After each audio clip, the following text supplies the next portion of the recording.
Till date, she never got to know that this woman and I had such conversation. This woman stood me for over an hour. In fact, she told me, stop living with her. If you have to go back home, go back home. If you have to get another apartment, get another apartment for you. That's she's a snake. Imagine someone you call your best friend, someone people know you with, and this same person people describe her as a snake, as a snitch. I said, okay, what did she do? Now, before she went into the story proper, this apprentice, this madam to this apprentice, that is a friend to us. There was an issue the three of us had. Myself, my best friend, and the madam to this apprentice. This issue wasn't my issue. It wasn't my issue. I only inherited it because it was my best friend. Oh, foolish me. So if you ever feel stupid, know that I'm here. Maggie is here.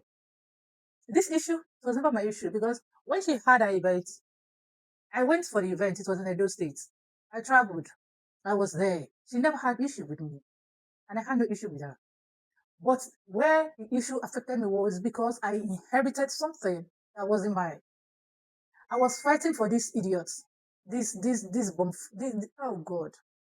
I was fighting for this bitch. Then she told me that this friend, this so-called friend of mine that I'm fighting for, that I'm carrying her matter on my head, do I know that she has gone behind me to settle with this woman, turning me to the villain, turning me to the bad person, turning me to the bad egg, turning me to the black sheep, whereas it wasn't even my issue. And she said so many negative things about me. My dear, you don't have anything negative to say about me.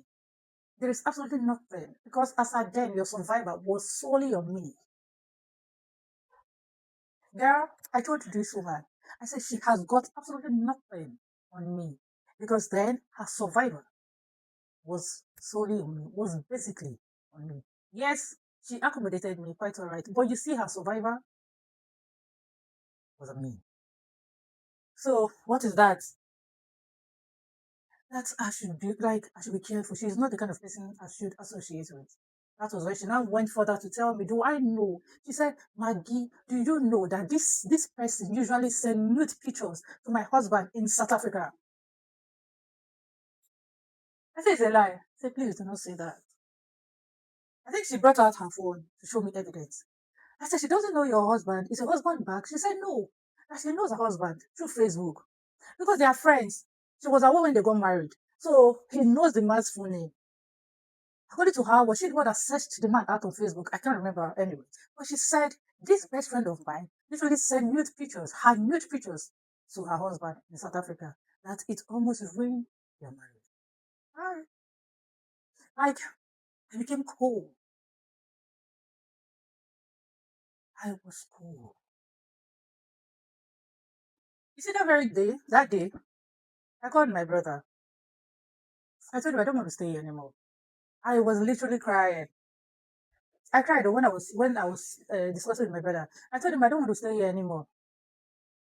That I want to go home because at that point my dad and I we weren't just flowing, and my business sometimes requires me to close late, and that closing late, it was an issue, a big issue.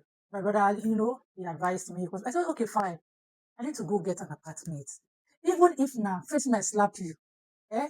Make I go stay for face me slap you. My brother said you can't deal. He said face me slap you can't deal, you can't manage, you can't cope.